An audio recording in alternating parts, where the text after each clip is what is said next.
Bueno, entonces en la última presentación de esta sección, turno mañana de la sección, vamos a escuchar a Lorena Discala, de la Universidad de Buenos Aires, La Plata y Agencia. Así que todavía queda algo de la agencia, pero bueno, en fin. Cuya comunicación se llama, tiene como título El trabajo de Renata Dongui Alperín sobre los italianismos en Argentina. Adelante, te escuchamos, Flor, gracias. Bueno, ahora sí, buen día, ¿qué tal a todas y todos? Disculpen tanto suspenso, me confié con la tecnología como me suele suceder. Bueno, antes que nada, cuestión operativa, me voy a poner el temporizador, porque soy una persona que le gusta hablar demasiado, así que me puedo quedar tranquilamente haciendo chistes. Bueno, antes de entrar de lleno en el trabajo, les quería comentar un poco cuál es la historia de este trabajo, esta ponencia, que es la primera presentación que hago en el marco de mi proyecto doctoral, en el que empecé a trabajar hace apenas un par de meses. Y, por supuesto, estoy súper agradecida de contar con el financiamiento de agencia, con el acompañamiento de mi director Juan Enis, de mis compañeras y compañeros, de todo el equipo del PICT en el que me integraron, y eso me permitió seguir esta intuición que estoy persiguiendo de construir una serie de autoras y de voces femeninas participantes de la discusión acerca de la lengua nacional, de las lenguas argentinas, la lengua argentina, un debate ya muy transitado en el que siempre, sin embargo, aparecen zonas intransitadas. Y bueno, mi objetivo en particular es entonces encontrar firmas femeninas de científicas, de escritoras, de artistas, de periodistas que aporten y que hayan, en particular, en esta primera instancia que estoy investigando, que se hayan pronunciado acerca de los estudios del lunfardo, por ejemplo. Quería mencionar también que, bueno, como decía Guillermo, soy graduada de la UBA, mi doctorado lo estoy haciendo en la Universidad Nacional de La Plata, y la beca es de la Agencia de Promoción Científica, que está en un muy mal momento, por cierto, así que si llegan a tener la posibilidad de difundir la situación de los becarios de agencia, que es bastante compleja, se agradece para tejer redes que nos sostengan. Bueno, traje para que si tienen ganas puedan chusmear algo que encontré la semana pasada. Ahora vamos a hablar de qué es eso, pero ya que estamos lo hacemos dinámico. ¿Se escucha bien?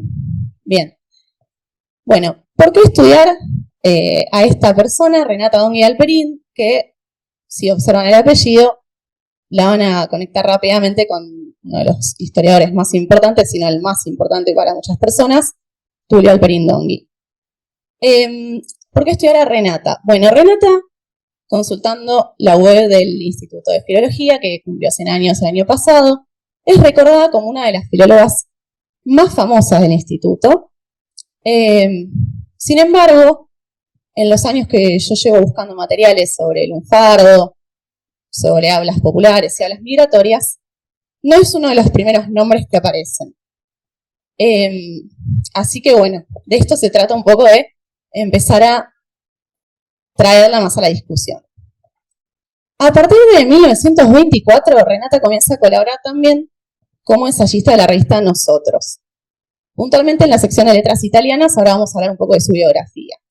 Trabaja también como docente, construye materiales didácticos, funda y dirige el Instituto de Literatura Italiana de la Universidad Nacional de Córdoba, funda y dirige una revista literaria que dura 3 años, llamada Ínsula, en la que también escriben expertos en otras materias, y algo importante también es que ella está inserta en la esfera intelectual, en la esfera literaria, de ese momento de los años 20, 30, posteriormente también. Hay una carta que aparece en las obras recobradas de Borges, que firma Renata junto con Elías Castelnuovo, Juan Elio Ortiz, Bioy Casares, es decir, personas importantes. Vamos a pasar a la siguiente. Bien. Vamos a hablar un poco de su biografía.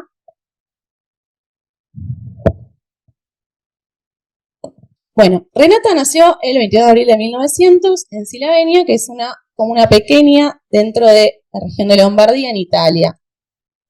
Llega a la Argentina en 1910 en el contexto del primer centenario. Y en 1918 comienza a estudiar letras en la Universidad de Buenos Aires, donde también va a conocer a su futuro esposo, Gregorio Alperín. Son muy interesantes para esto. Seguí la recomendación de Guillermo de consultar las memorias de su hijo Tulio.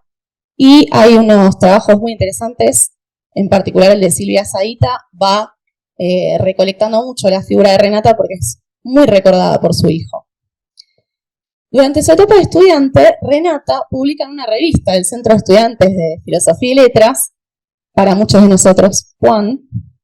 Esta revista llamada Verbum tiene en el repositorio de Filo Digital, que ahora les voy a mostrar, algunos poemas escritos por ella. Lo interesante de estos poemas es que están escritos en lengua italiana. Ahora los vamos a ver.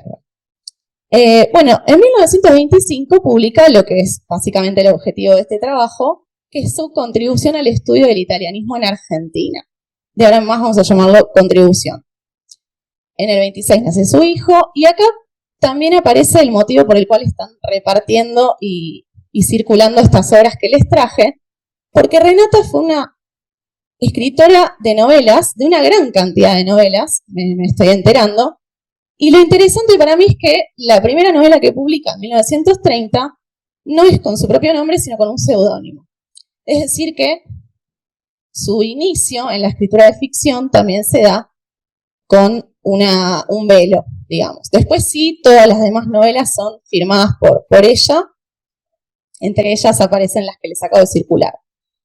También escribe muchos ensayos y obras críticas sobre autores de literatura italiana, y especialmente, esto es lo interesante también de estudiarla a Renata, es que ella comienza a estudiar en profundidad el vínculo entre la literatura italiana y la argentina, ¿sí? Y eso también, por supuesto, tiene que ver con la lengua. Bueno, y en 1986 muere en Buenos Aires. Me parece muy interesante que hay algo que yo no había observado, que es que coinciden casi los años de vida de Renata con los de Vidal de Batini, como nos mostraba hace un ratito Sol. Así que ya vamos a tener que reunirnos con Sol a conversar. Bueno, este archivo que estoy reconstruyendo, buscando, mientras yo misma aprendo a construir lo que es un archivo de Renata, me llevó por el momento por distintos espacios. Por un lado, el repositorio digital de Filosofía y Letras de la UBA tiene disponibles varios números de esta revista del Centro de Estudiantes, que tiene sus inicios a comienzos del siglo XX. Yo encontré 4 números, 2 de 1919 y uno de 1923 y otro que no me acuerdo de qué año era. La contribución también está disponible, si alguien después la quiere consultar y leer completa, en la web del Instituto de Filología. Y varias de las novelas de Renata, yo estas las compré por un interés propio, fácil de comprender, pero si alguien quiere consultarlas, muchas están disponibles en bibliotecas públicas, algunas en la biblioteca de la Facultad de Filosofía y Letras, otras en la de la Universidad de La Plata. Y también hay mucho sobre Renata en la Universidad Nacional de Córdoba, así que en algún momento tendré que trasladarme o encontrar la manera. Bien. Es interesante igual, algo que menciono ahí, no hace falta volver, pero no hace falta. En la Universidad Nacional de Córdoba, la figura de Renata fue súper importante por todos sus aportes en materia de literatura italiana, pero no se menciona la contribución. Es decir, no se conecta, casi como si fueran dicotómicas estas dos partes de su trabajo y de su trayectoria académica. No se menciona el trabajo de la contribución, sí, varias de sus novelas y bueno, todo su trabajo con la literatura. Así se ven las revistas del Centro de Estudiantes, y acá les copio 2 de los poemas publicados por Renata, especialmente para que consideren que estos poemas son del año 1919 y todavía la firma es Renata Donghi. Ahora bien, en el número de 1923 ya la firma comienza a ser Renata Dongui de Alperín. Y esto me parece un detalle que no es menor porque, bueno, tiene que ver con su constitución de figura académica, de autoridad y su firma, la forma en la que la empezamos a encontrar cada vez que la buscamos. Incluso en esta edición de la revista del Centro de Estudiantes aparecen listados y listadas las personas que participan de esa edición y también aparece Ernesto Quesada, por ejemplo. Bueno, vamos a la siguiente diapositiva, ahora sí, para que vean cómo aparece en la revista, en los cuadernos de filología, la contribución.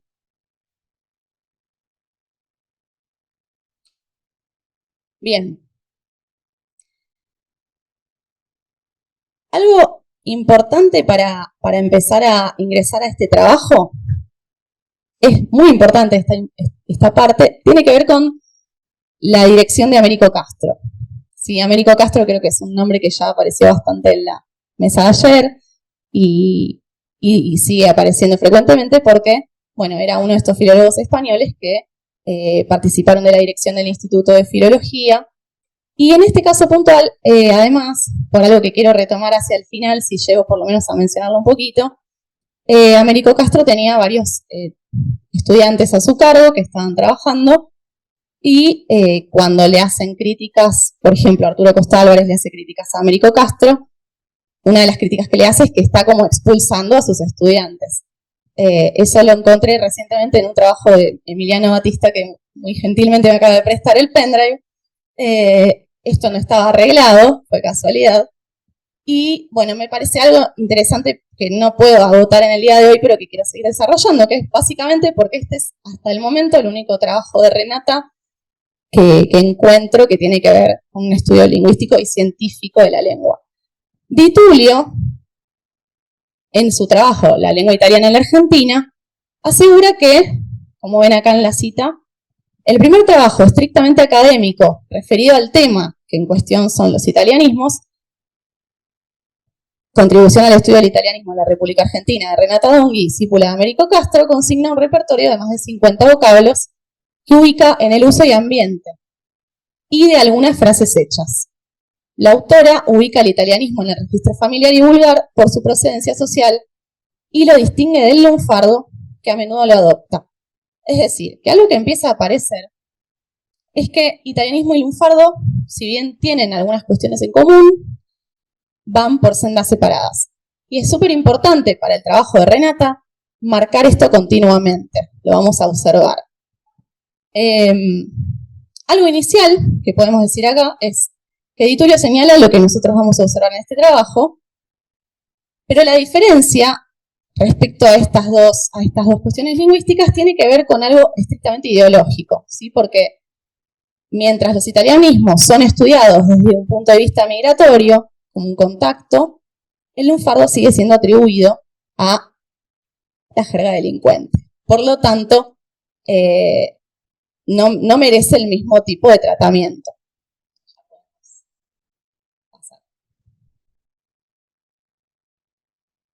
Bueno, la contribución la podemos entender como un trabajo de 4 partes. La primera es la introducción, la segunda es una lista de vocablos, la tercera es una lista de expresiones y por último una parte de fonética bastante breve.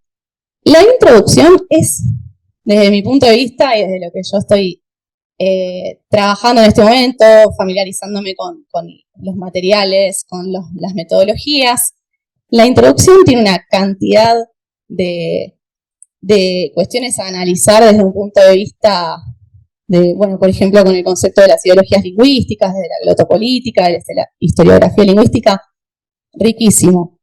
Para empezar, una de las primeras afirmaciones que realiza es que la lengua es un ser vivo y por lo tanto no puede sustraerse al ambiente en el cual está. Esto lo va a repetir una serie de veces a lo largo del trabajo, especialmente en esta parte de la introducción. Y al mismo tiempo que afirma esto, afirma que el inmigrante italiano introduce modalidades propias de su habla en el español que está intentando utilizar, pero mientras hace eso, deforma este español, ¿sí? lo deforma tanto en un aspecto fonético como morfológico, sintáctico y léxico. Mientras que los argentinos, por su parte, incorporan algunas de estas modificaciones, pero en la lengua familiar, nunca en la lengua literaria. Bien, pasamos a la siguiente. Bien, entonces, el italianismo, nos dice Renata, en esto, todas estas primeras afirmaciones son parte de la introducción, proviene en muchos casos de los diversos dialectos italianos. Esto es importante porque aparecen mencionados los dialectos en varios de los vocablos que Renata trae, es decir, no hay un borramiento de las variedades lingüísticas. Si bien se construye este fenómeno como el italianismo en general. Y en este caso me parece interesante ver que lo que Renata afirma es que si el italiano hubiera entrado en contacto con el español por una vía literaria, este español y este contacto que se genera no tendría voces dialectales. ¿Por qué? Porque, bueno, el proceso de unificación lingüística en Italia tuvo un peso gigantesco con la literatura, con la difusión de la literatura. Desde la Divina Comedia hasta I Promessi Sposi, la literatura es el canal que permite la construcción de esa homogeneidad de la lengua. Entonces Renata eso lo traslada acá y nos afirma que no podríamos encontrarnos voces milanesas, voces lunfardas, de haber ingresado al italiano por vía literaria. Ahora, la siguiente cuestión que afirma acá es que, pasamos a la siguiente. Bien, van a empezar a ver que yo voy haciendo muchas marcas, me emociono con el texto y les invito, por supuesto, a que hagan comentarios al final respecto a lo que vean que escribí. Cuando Renata da estos ejemplos propios de voces dialectales, no explica cómo encuentra estas voces, cómo conoce a qué dialecto pertenecen. Lo cual me hace preguntarme si hay una operación de autoridad dentro de ella y dentro del propio instituto por tratarse de una persona conocedora del habla y proveniente de ese territorio.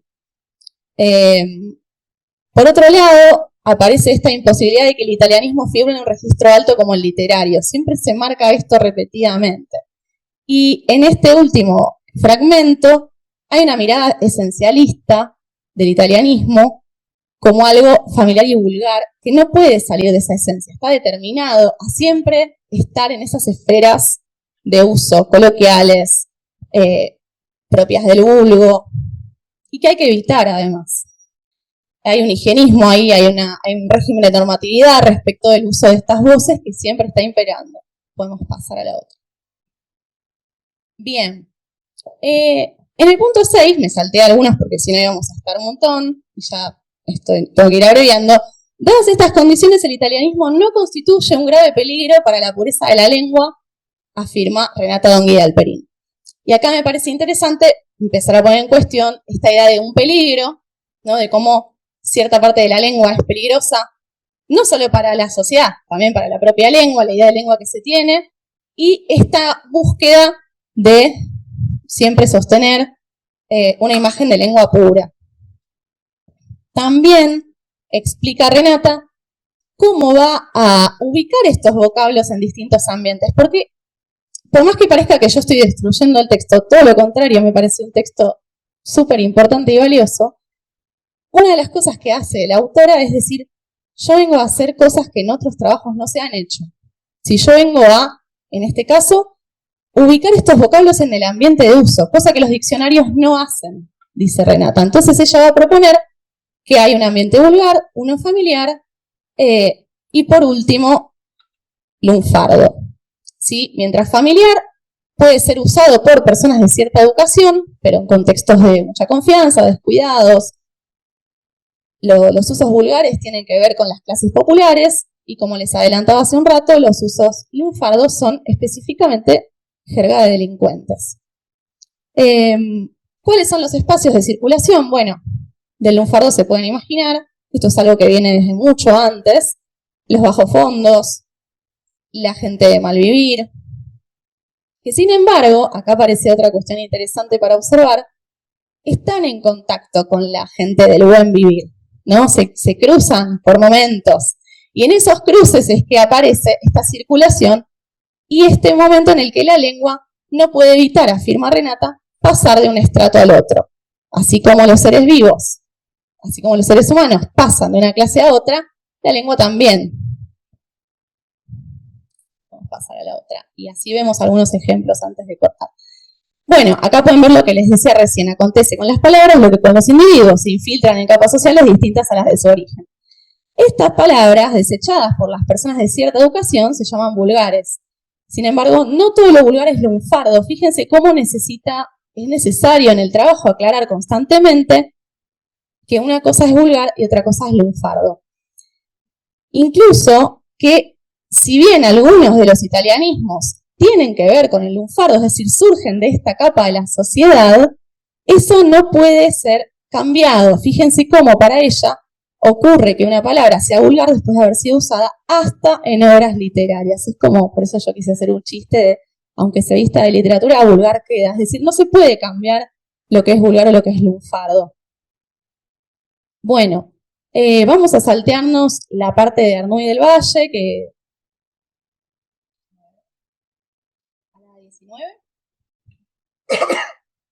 Vamos a hacer un paseo más acelerado. Bueno, esta es la cantidad de vocablos registrados en este trabajo, 61 voces, 9 expresiones, 29 voces forman parte de obras literarias. Renata va a estas obras literarias a buscar de qué manera son usadas y pone fragmentos, ahora vamos a leer uno o dos por lo menos, mientras que hay 9 que son de estos 61 vocablos, fíjense, 29 son extraídos de obras literarias, 9 de publicaciones de prensa, entre ellas el diario Crítica, que aparece muchas veces, y también hay unas cuantas que no tienen especificado de dónde las encontró.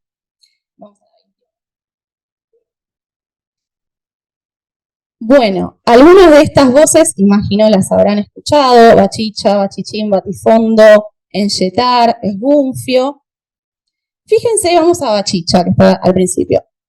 Aclara que pertenece al italiano, en particular genovés. Y aparece un fragmento de los cuentos de Fray Mocho. En el pueblo todos lo quieren, y ahorita nomás me decía la bachicha de la pulpería que tal vez lo hagan gobierno. Incluso dice, fíjense que la estructura del análisis de los vocablos es la siguiente. Primero se incluye la pertenencia lingüística, aparece el fragmento del cual fue extraída esta voz, y ahí la autora afirma cuál es la situación presente de circulación del vocablo. Esta palabra va cayendo en desuso, reemplazada por tano, tarugo, términos más vulgares. Es decir, que hay una escala o una graduación de la vulgaridad de estos vocablos. Bachicha era de uso corriente en las conversaciones familiares, dice la autora. Y vamos a la siguiente para ver unos ejemplitos más. Sí. Bueno, en la diapositiva 22 aparecen vocablos muy conocidos: manchar, piantar, secador. Fíjense cómo de manchar asegura que significa comprender y hace un recorrido muy interesante por esta palabra, porque dice, término vulgar muy usado, muy pocas veces se usa en su recto sentido, generalmente significa comprender, conocer, apropiándose de este último verbo todas las acepciones. ¿Cómo aconteció esto? Fue una simple traslación de sentido, o en alguna región italiana, mangiare significa también comprender la frase común a toda la península. Mangiare la foglia no puede, creemos, haber sido la causante de este fenómeno, ya que es desconocida para los argentinos. Esto no lo sabemos. A mí me parece fantástico que la autora no solo introduzca preguntas en el análisis, sino que también asegure lo que aún no conocen. Me parece un gesto muy interesante. Y en última instancia, secador me pareció bastante divertido, cansador, importuno, frases comunes en las conversaciones vulgares: me estás secando, no seas secador. Es un trabajo de 1925. Bueno, para ir cerrando, después aparecen las expresiones, la parte de la fonética, y vamos a la diapositiva, la número 30. Bueno, como verán, todavía hay cuestiones temporales, además de teóricas, que me falta dominar. Hay una parte del archivo de Renata, no sé si llegó a circular, creo que sí hay alguien al final que tiene uno. Bueno, una parte importantísima del archivo de Renata todavía no la consulté, así que mucho de lo que he encontrado hasta ahora puede llegar a cobrar otras luces. Me parece muy significativo que para una autoría como Ángela Di Tullio, que es súper conocedora de todo esto, afirmar que este es el primer trabajo académico que registra los italianismos y les da un carácter científico a su estudio, después de décadas en las que el habla migratoria era retratada de manera burlesca y siempre se tenía una intención higienista detrás de ese retrato. Y por supuesto, más allá de las cuestiones ideológicas que quedan fuertemente marcadas y arraigadas en el trabajo y que tienen que ver con la posición hispanista del Instituto de Filología en ese momento, todo esto es un acervo valiosísimo para entender no solamente cuáles son las formas de estudiar la lengua que tenemos en ese momento, sino también las formas de intervenir sobre esa discusión que podía llegar a tener una filóloga en construcción. Así que bueno, vamos a la número 32, que les agradezco muchísimo por escuchar y cualquier cosa me pueden mandar un correo.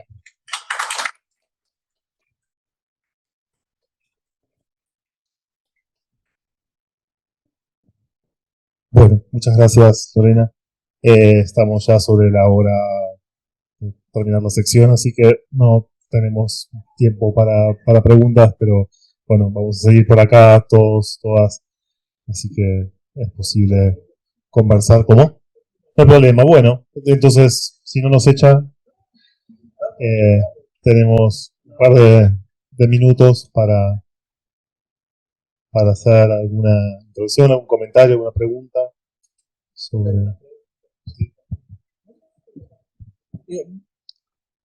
Vos sabés que hay una cuestión que no he sentido la palabra, ¿no? Entre los italianismos y el lunfardo está el cocoliche, cosa que no lo sentí. Contame, porque ahí es donde en ese laberinto de voces, ¿no es cierto?, que va a ser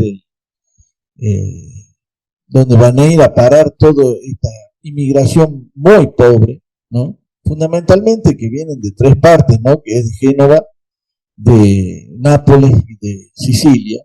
Este cocoliche se mezcla con el castellano y se va mimetizando y se va haciendo. Por eso me gustaría que me contes esa vez qué opinas. ¿Qué opino sobre...? Bueno, en este trabajo no aparece en ningún momento mencionado el cocoliche, cosa que es bastante interesante. Posiblemente porque el cocoliche tenía un espacio de circulación muy literario, muy artístico, pero evidentemente el hecho de que no esté habla también de lo que se piensa que se puede sistematizar, de lo que se puede realmente estudiar desde la lingüística, desde la filología, y hay algo en el cocoliche, en las operaciones mismas del cocoliche y los espacios de uso de los inmigrantes, que para la autora no, en este estudio por lo menos no aparece. Puede ser, me encantaría que aparezca en otro, pero acá no.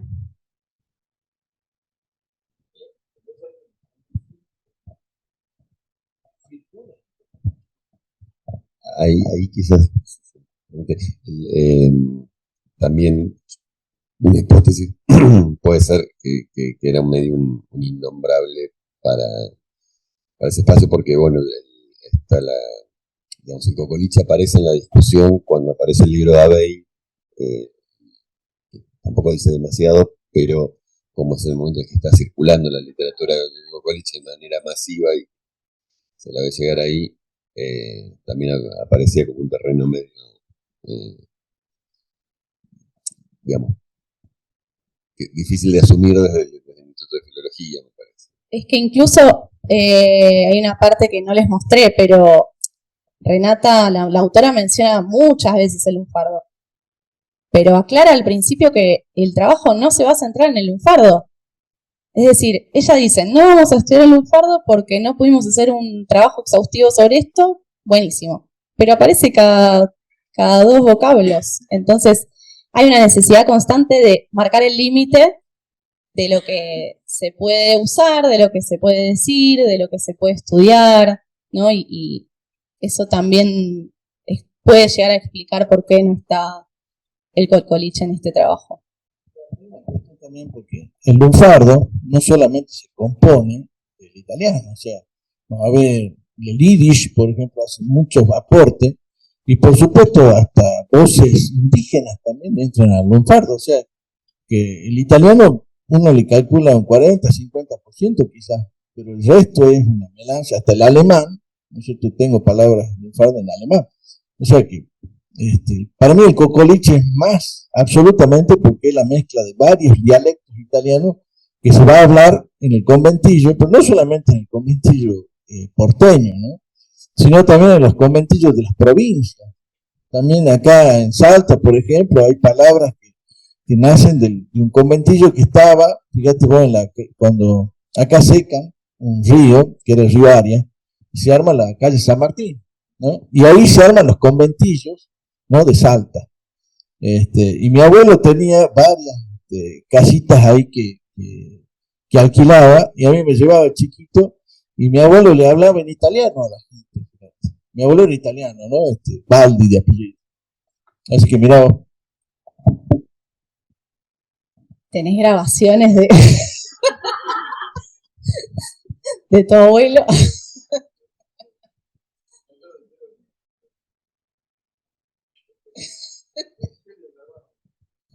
No, bueno, te puedo entrevistar a vos también. Eso. Bien, ¿alguna pregunta más? La idea de la filóloga de información, que era linda, ¿no? Que planteabas. A mí lo que me resulta interesante de ese trabajo también es como lo problemático que resulta a Renata Dongue Carperín en general, ¿no? Digamos, gestionar la tensión, la situación de tensión en la que está, es ella misma, italiana, pero tiene un director que es una especie de emperador de la causa hispánica, y entonces estas cosas como extrañas que aparecen en su texto de una valoración negativa por momentos de su propia lengua, ¿no? Y en ese sentido, digamos, la cuestión de los datos, ¿no? Es decir, lo problemático que resulta para ella, está trabajando con lengua oral y que no tiene testimonios de la lengua. O sea, no es posible todavía en la lingüística hispánica en ese momento trabajar con datos de oralidad, ¿no? Y no lo va a hacer Alonso como 10 años después, ¿no? En su texto sobre Gaucho. Pero acá, digamos, no parece ser un procedimiento válido de decir, bueno, yo fui a la boca y escuché esta palabra, etcétera, etcétera. O sea, el único procedimiento posible es el de la filología, que dice, vaya y mira los textos escritos, y por eso lo más lejos que llega, digamos, en ese sentido, es el periódico, ¿no? Pero lo extraño, lo que evidencia esa tensión, digamos, entre su objeto y lo vetusto, el instrumento que tiene para estudiarlo, es que está trabajando sobre oralidad y no tiene datos de oralidad, ¿no?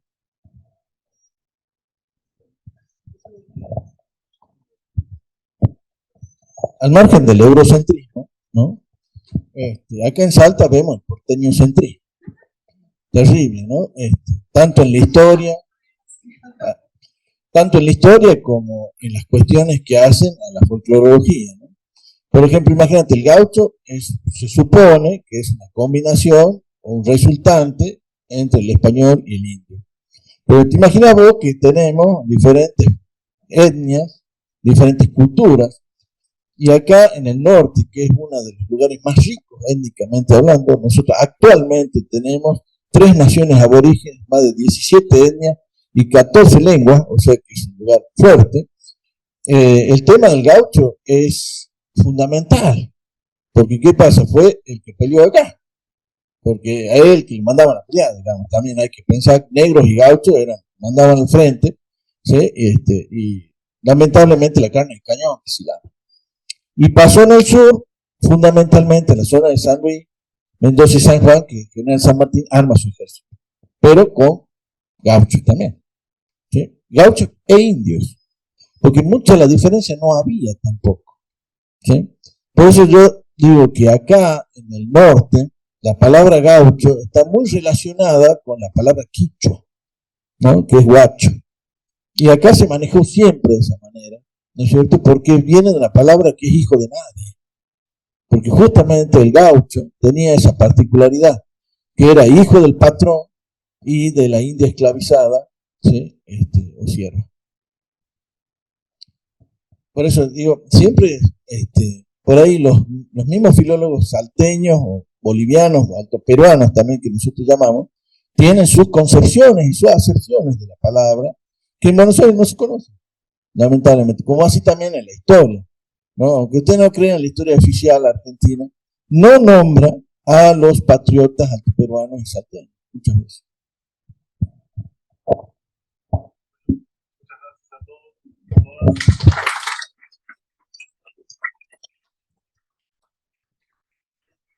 Hoy, aquí a las 6 de la tarde, tenemos cuatro últimas comunicaciones.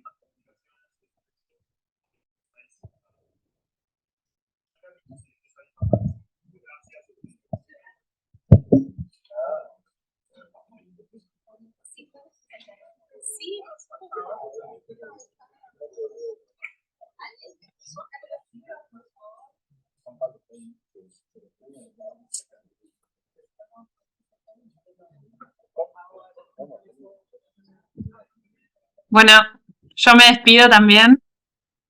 Foto.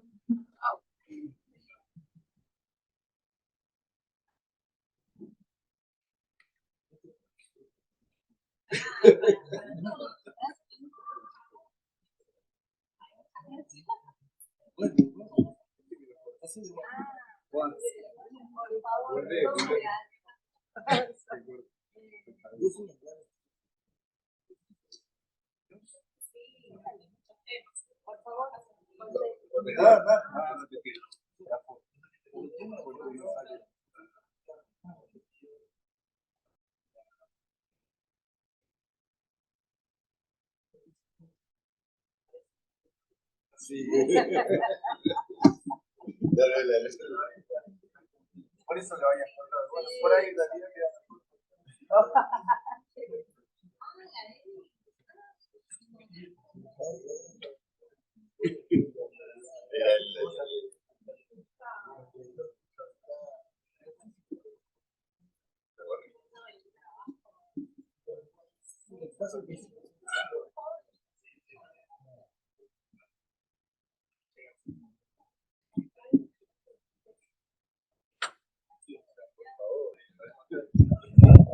Vamos a cortar. Te saludo y muchísimas gracias. Hasta luego, mucho gusto y muchas gracias. ¿Pueden anotar una dirección de email? Lo mando acá en el chat, si te parece bien. A ver. Es muy fácil, es solperescorti@gmail.com. A ver, bueno, que quede grabada, yo te mando ahí tu video, ¿eh? Muchas gracias, te agradezco mucho y Por favor. que sigan disfrutando del congreso. Gracias. Hasta luego. Chao, chao. Chau.